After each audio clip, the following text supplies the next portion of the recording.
Ladies and gentlemen, we give you Mr. Chandan Mehta. Welcome, sir.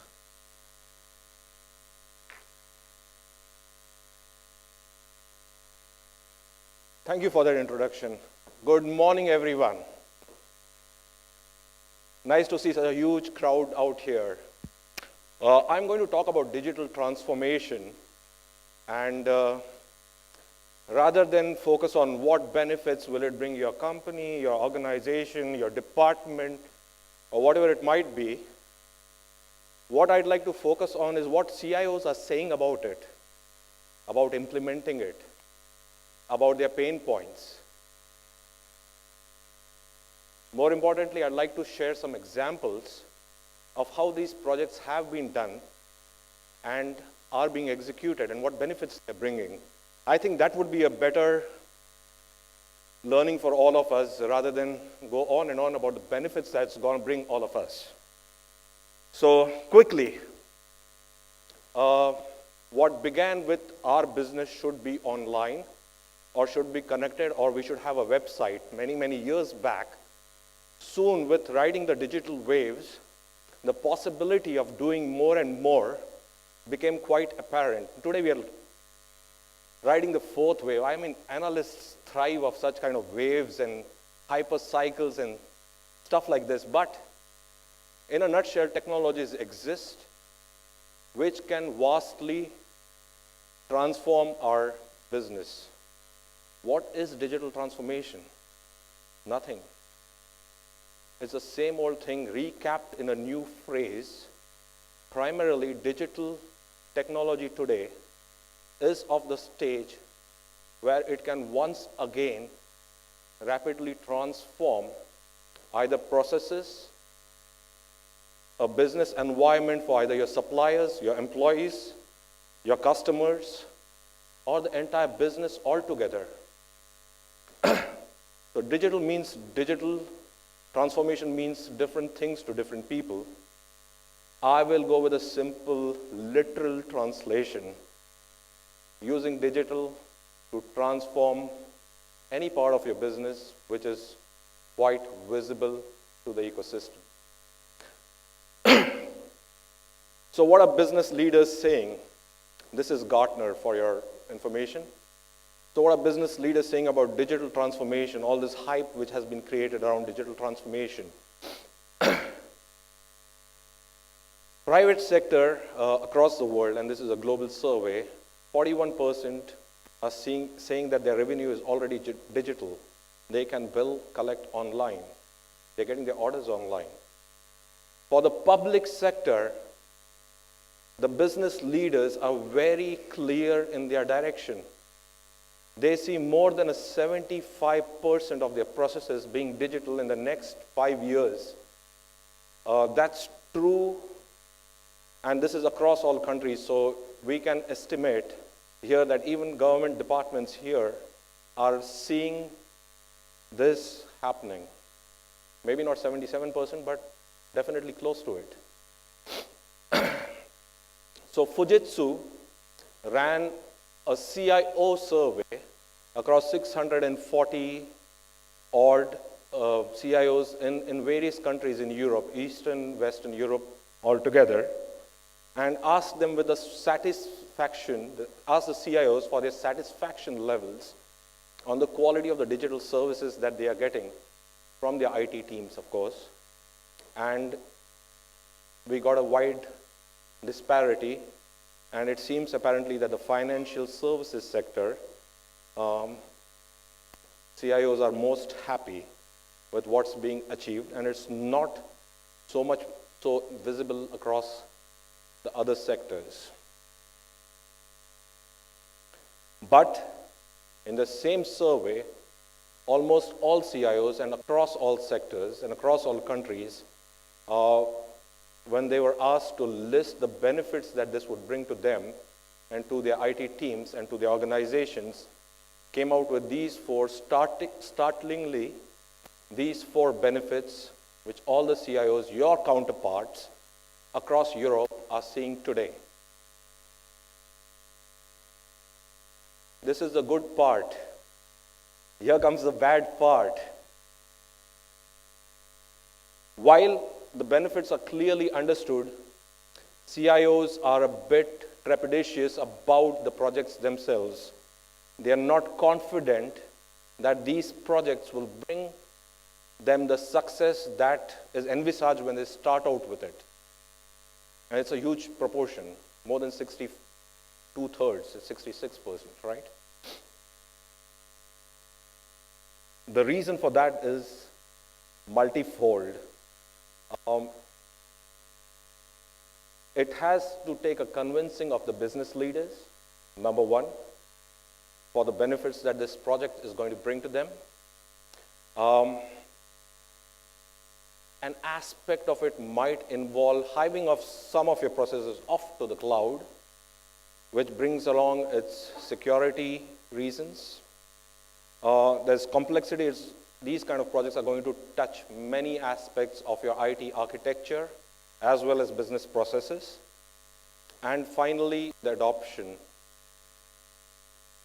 But here was a critical area where we saw that companies, governmental departments, organizations were approaching this problem in different manners.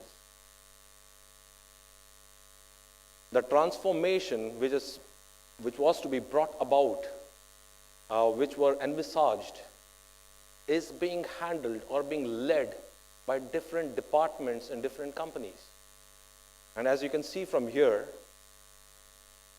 some let the IT team lead it, for some it's led by the customer side, and this is one of the digital transformation challenges, and this is one of the problems in the implementation of these kind of projects. So let me tell you about things which work. Are you familiar with H&M? It's a high street fashion retailer. I see the women going, yes, yes. So H&M is, I think it's got more than 2,500 stores, 130,000 employees across the world. It's one of the world's largest high street fashion retailers. High street is, okay, let me not get into that. When you're on their website, your movements are monitored, right? Any website you go to, Amazon, Flipkart, blah, blah, blah, blah, blah. Whatever you do on the website can be monitored, analyzed, recorded. You clicked this, then you clicked an iron, and then you clicked an ironing board, and so on and so forth. And that's how you get those people who bought this also bought this kind of thing, right? But H&M is high street fashion, so low cost. For them, physical stores are critical. Impulse purchases are critical. What we did for H&M in one of their flagship stores is, using mobile localizational data, we can draw a map of what you do in an H&M store physically, what you would do online. Which section did you go to? What did you pick up? Which section did you go to next? What did you do there? And this kind of analysis is leading them to further improve their in-store sales, because now they have a rough idea of what people are gravitating towards, what's working, what areas are people spending less time in, what areas they're spending more time in, what comes after what, so on and so forth. It's the technology, if I may indulge myself a bit, is based on locational based data on your mobile. Your mobile, once you log on to the Wi-Fi of H&M, records its location all the time. This is encrypted so that even H&M doesn't have its customers' data. So this is what Fujitsu did for H&M. Something more closer to the heart of North India manufacturing. GE manufactures gas turbines, right, for the generation industry. A gas turbine, by the way, one of the models, this one, weighs as much as a Boeing 747. It requires 5,000 calibrated tools in its manufacturing process, in addition to hundreds of thousands of spare parts. Fujitsu, using an RFID technology, not only can monitor and track each of those 5,000 plus tools, when were they last calibrated, when do they next need a calibration, and the inventory, but this has been extended to the entire shop floor and the warehousing, where the items which come in are tagged. The forklifts which put them in shelves are IoT tagged. The racks or the warehouse itself is IoT tagged. And the whole supply chain process has become a lot smoother end to end. This is a technology which we have called Globe Ranger. The world's largest usage of that is in Airbus and Boeing. Do you know that the life jackets beneath your seats when you fly, they have to be physically checked after a certain number of flights, right? So once in a while, when the aircraft is in the hangar getting the maintenance done, there is one guy who goes, removes the life jacket, sees the date, when it was last checked, records the new date, changes it if it's warranted as per the date, and so on and so forth. Can you imagine how much time does that take? We, for Airbus and Boeing, have now RFID tagged each and every life jacket in each and every airplane that they sell around the world. When the aircraft pulls into the hangar, a guy goes around with a sensor, an RFID sensor, and just by walking down the aisle, he knows what's happening to each life jacket. Just imagine the amount of time it takes. He can go and pinpoint the 3 life jackets which needs replacement just by walking. No one needs to ever check anything physically anymore. Lastly, in the Singapore Straits, closer home, there are 200,000 vessels in those waters at any given point of time. So, Academy of Science, Technology and Research in Singapore, which is mandated by the government, this is a government department, it's mandated by the government to build Singapore into a smarter city. I'm not saying a smart city, it's already smart. Build it into a smartest city.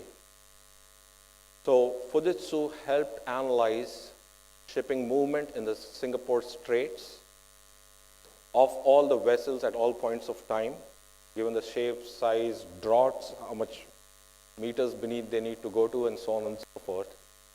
And this online mapping, which changes itself based on its own learning, and the ships which are now pulling into the straits, are giving the port authorities online, real-time visibility of what they should be doing.